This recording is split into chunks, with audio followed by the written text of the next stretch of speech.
Welcome to my handmade watercolor love fest. Part review, part play, and wholly entertaining for those of us always curious about the wild things pigment does on the page. Think watercolor Woodstock or Coachella for the youngins. We're gonna dress up, have fun, get dirty, and sing a metaphorical kumbaya for the glory and mystery of hand-mixed, mold-made watercolors. I'm talking about 11 brands today, y'all. Yep, I just got country for the heck of it. I'm so excited. And for each of these brands, I'm going to be swatching, creating a few small paintings to get a sense of how things are moving and grooving on the page. And I'll let you know my thoughts. Letter Sparrow. Don't you just love that name? This one I call reliable with a big twist. There's such a clarity to these formulations and so much intensity, but you don't have any heaviness or opacity. Not that that would be a bad thing. Now, of course, I don't have her full range, but with what I've been playing with here, that's my experience. Letter Sparrow is an example of what I love most about handmade watercolor formulations. You've got someone else's creativity diving deep into convenience colors,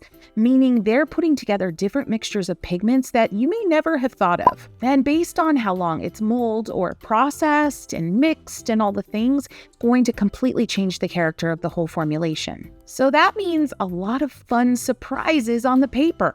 It's like literally getting to experiment by borrowing someone else's personality for a time. Again, I love the intensity of her formulations, but without opacity. There's not a thickness or a heaviness. And when I'm in the mood for that, this is what I reach for. Wallace Seymour. This is available through Jeanne Oliver in the US. I describe this brand as the majesty of Zion National Park in a half pan. The packaging here is divine, and they come in the sweetest little tubes. So of course, I set out to make my own half pan palette. And if you're curious about how I do that, I'm going to link a video below. One thing I've noticed in my experience with handmade watercolors, there's often a lack of real explosion or movement, just depending on how they're made. I see that a lot, but not with these. These are really moving and grooving on the page, and I love it. And I love this kind of juxtaposition of sheerness with opacity, while still seeing everything really moving on the page. So exciting. Their color palette offering is decidedly earthy. You're not gonna see neons here, friends, but if that's your vibe, you definitely want to try this one out. I have all the information supplies linked below. Don't miss it. There's some really fun stuff down there you're going to want to check out. Mashas Watercolors. I can't tell you how many friends in this community have reached out over the years saying you've got to try Mashas, and now I understand why. I call this the magic watercolor dragonfly that only appears in daylight. Yeah, I'm getting poetic today. You're just gonna have to deal with me. But seriously, it seemed like the perfect way to describe the palette that I was sent. The granulation game in these handmade watercolors is strong, but in a curious way. I call them watercolor shapeshifters more than granulation, because the colors transition from one to the other without a lot of texture like traditional granulating pigments. If you're not familiar with granulation, it's basically where paints are made with particles that are larger. So when it starts to dry on the page, the particles actually show up, and there could be 2-3 colors going on, and they separate and do funky things, but you see the particles. With Mashas, you don't see them as much. So I gotta say, if you are searching for something really cool and new and different from traditional handmade watercolor brands, you gotta check out Mashas. Okay, and can we just talk about this ceramic butterfly? Literally, when I opened this, I cried a little bit. Happy, happy, happy tears. Octarine Aquarelle. Now, this is the magic watercolor unicorn that only appears at night. Yeah. I first spotted this brand on Instagram, and I was just frozen in my tracks when I saw this wooden palette that kind of swung open and revealed its magic. I just had to have the palette. At that point, I didn't really care about the paint. Oh, but let me tell you, friends, I now really care about the paint. Let me tell you why. Lots of granulation here, just like Masha's, but again, with a different personality. If you couldn't tell already, I'm a big fan of supplies that support joy making and joy discovery in your painting sessions. So what do I mean by that? I'm a big fan of surprises. I don't always want to know exactly what's going to happen as I pull my brush away from the paper. I like to be surprised. And I also like the challenge of having to kind of work around something that happened on the paper that I wasn't expecting. And that's exactly what Octarine does for me. And so if you want a lot of predictability and stability, Octarine's probably not for you. But if you love the fun of just chaos happening sometimes on the page, controlled chaos, oh my gosh, you need to check it out. My favorite color, and I'm going to butcher this pronunciation, is Vert de Gris. I'm assuming that means like, I don't know, green, gray, maybe? I don't know. Look it up, but it's fantastic. It's going from like this grayish green to a gorgeous terracotta and then some crazy in between. Artistic Isle. It's like a treasure chest of pigment mashups. This one was new to me and I've been using it for a while. I've used it in so many different paintings, and this palette has made me less of an anti-fan of shimmer watercolor. But let's get back to the treasure chest thing. There is so much watercolor personality going on in this palette. And friends, this is a ceramic or maybe porcelain palette, which is just lovely. You've got opaques, you've got shimmers, you've got granulating, you've got some pigment formulations that are super just subtle and treasure chest. Oh yeah. I'd have to say, if you're looking to invest in your first handmade watercolor palette, this would be my recommendation because you get to try out a lot of different personalities of the paint and of the paint maker. Ruby Mountain Paint Co. Oh, I adore this palette. Now, this was a limited release. Honestly, friends, at the time of you watching this, I'm not even sure if it's still available, but if I had to describe it, I would say this. It's like if the sea were made of weightless velvet. I know. Are you getting tired of my bad poetry yet? I hope not. And if you're not, would you go ahead and give this video a boop? If you're new here, a boop is a like, friends. And it really helps out my channel and helps others that are like you looking for this type of watercolor fun. And you might be wondering, Christy, do you have a favorite? Are you going to give us a favorite? Well, you're just going to have to stick around to find out. Okay, back to Ruby Mountain Paint Co. Friends, I had such a blast painting with this. The transitions I was able to get, or what I like to call ombre, what many call pulling, was so effortless. So like I said, velvety, but it felt weightless at the same time. It didn't feel heavy and velvety. It felt weightless and velvety. And every paint formulation I've experienced from this brand has had a very similar impression on me. And I find that to be really unique. It's almost like she's mixing these pigments with like a dash of, I don't know, skim milk or something. And friends, that's a metaphor. That's not an actual ingredient list, okay? Don't come at me. But I'm trying to describe this for you because it's just a little bit of curious magic. And this is a perfect example, again, of why I love handmade watercolor. With handmade brands, are you always going to know the pigment numbers used? Nope. Are you going to know for sure the light fast rating? Probably not. But are you going to add a palette to your collection that is going to surely revive your creativity in your most kind of uninspired moments? You betcha. Are you going to hold in your hands a piece of art that is for art making that someone else literally put their blood, sweat, and tears into? Well, actually not literally blood, or hopefully not sweat, but you know what I mean. Yes, you are. And I find when I bring these type of pieces, palettes into my making space, they actually bring an energy into my making space. Poems about you. Can I first say the name of this brand is exquisite. Chef's kiss. Mwah.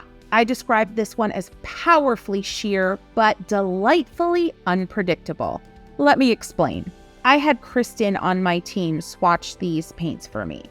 And when I saw the swatch sheets, I was really surprised because based on the look and feel of the half pans when they arrived, I thought these were going to be a lot more opaque, which you know me and opaque. I love me a good opaque watercolor, but they were not a one-trick pony. These paints are incredibly buildable. So what do I mean? You can layer after layer after layer and get that rich, velvety, on the heavier side, opacity. But you can also water them down beautifully and they don't lose their saturation. They just start to appear softer, more effervescent. So you have such a wide range of finishes you can get with this brand. I'm not seeing granulation with this brand, and that's going to be a good thing for a lot of you because I know that granulation's not for everyone. So I would say if you're in the market for your first handmade palette or for your next, and you're not a fan of granulation, this is going to be the one for you. 31 Purple Fish. This is not a new to me brand. It is absolutely one of my favorites of all time. All right, now you're probably excitedly anticipating my poetic descriptions. So here it is. If Bernadette Peters were a watercolor palette. Okay, so my non-Broadway buffs, you're going to have to go look that one up, but just the same. I'd really like to meet this paint maker in person. Her name's Kelsey. She sounds like a doll. And if it is her personality coming through in the paint formulation she dreams up, we definitely need to be friends, all right? Over the years, I've collected almost 50 different little half pans of her gorgeous magic.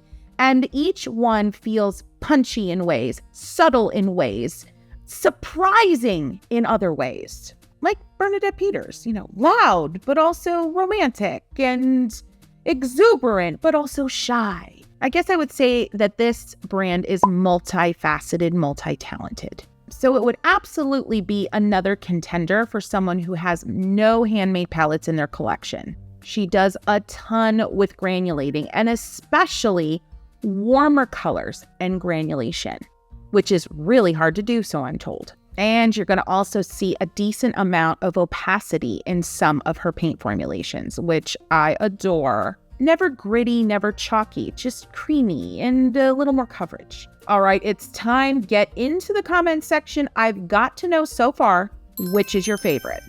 Which is tempting you the most? Which is going to inspire your significant other to send me a nasty email because you keep buying too much after every video of mine that you watch? That's actually never happened, but I keep waiting. Regina's watercolor. It's kind of like if Winsor & Newton got a little bit wild. The best way I can describe the personality of these paints is clarity. They have tremendous strength, but with the most gorgeous clarity. There's nothing opaque about them. You can create the most luscious and strong mass tone areas or washes, whatever you want to call them, and then just add water to that and shear it down to the most delicious, clean, clear version of that color. I came up on Winsor & Newton Professional Series paints. That's how I learned, and I became very accustomed to the clarity of those paints. But Regina's takes it to another level, it being Winsor & Newton.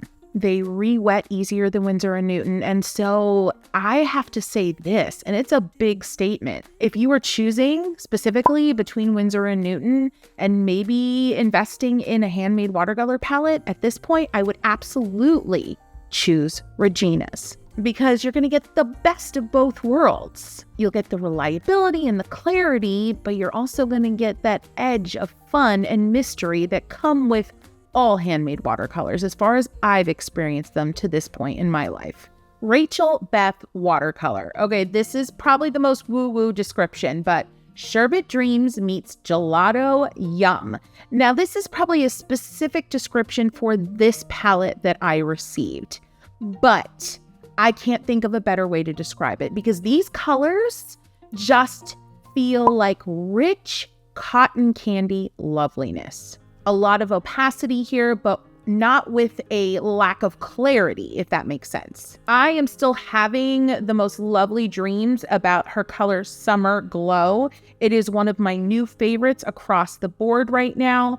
I'm obsessed with it. And also her color Dyed Eggs. Oh my gosh. If you were going to just get two colors from her collection, these would be the two. I mentioned that these paints are more opaque, but they do not stay opaque when they are watered down, which is something that is a must for me when it comes to opaque watercolors. They must shear down effortlessly, and these do. Bolder color. Now, I need to read this directly from their site because the making of these paints is so unique. Here we go. They use the lake pigment process. We extract the dye from organic matter, bind it to a metal mordant, and precipitate it into a solid. Then dehydrate and grind into a pure pigment powder. Pigments are then mixed with a watercolor binder made of plum and cherry tree syrup, vegetable glycerin, and water. Now, the resulting paint formulation is just as unique as this making process. I'm not gonna lie, my experience and interpretation of these pigments was definitely influenced by the pigment salts that were sent along with the palette. Oh my gosh, I can't even. I have messed around with a lot of different pigment salts, and these are by far my favorite ever. I was expecting these pigments to be a low staining quality or low saturation because they're made from natural materials. I was so wrong. This process that she uses to make these paints is just a little bit of sorcery in the most fabulous way. That's all I can say. The colors are vibrant, interesting. We've got a little bit of opacity, but they're not dull. If you only had $15 to spend in the realm of handmade watercolor experimentation, I would recommend one of Bolder Colors pigment salts for sure. So I asked each of the paint makers very late in the production of this video to provide me with a word or a phrase that really kind of encapsulated the spirit of their watercolor line. And here's what they gave me. Now remember, I didn't have this information when I recorded all of the footage, when I made all my assessments.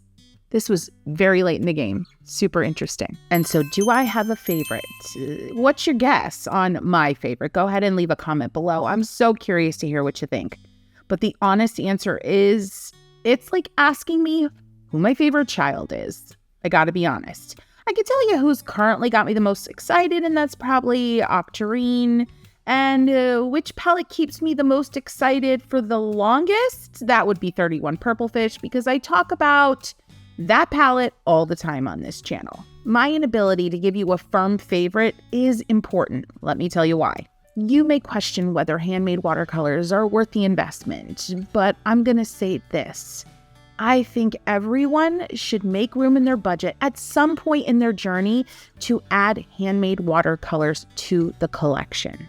And a few reasons would be, number one, when you're feeling like you're in a creative slump, you need something to pull you out, a little bit of the unexpected, go to your handmade watercolor palette. Number two, the likelihood that you're going to buy a smaller arrangement of colors is high. So again, if you're needing that push to challenge yourself, go to your handmade watercolor palette. Number three, and this is just good all the way around, support small makers. Yes, many of the professional brands have decades-old history, but the bottom line is when you purchase a handmade watercolor palette from an Etsy seller or someone with a strong Instagram presence, you are buying from a small family of sorts. And that just makes you feel good. You want to know what else makes me feel real good? It's having a look through my entire handmade watercolor collection. And that's what this next video is about up on the screen, and I will certainly meet you there. It's good fun. You know what I'm gonna say? Happy handmade painting!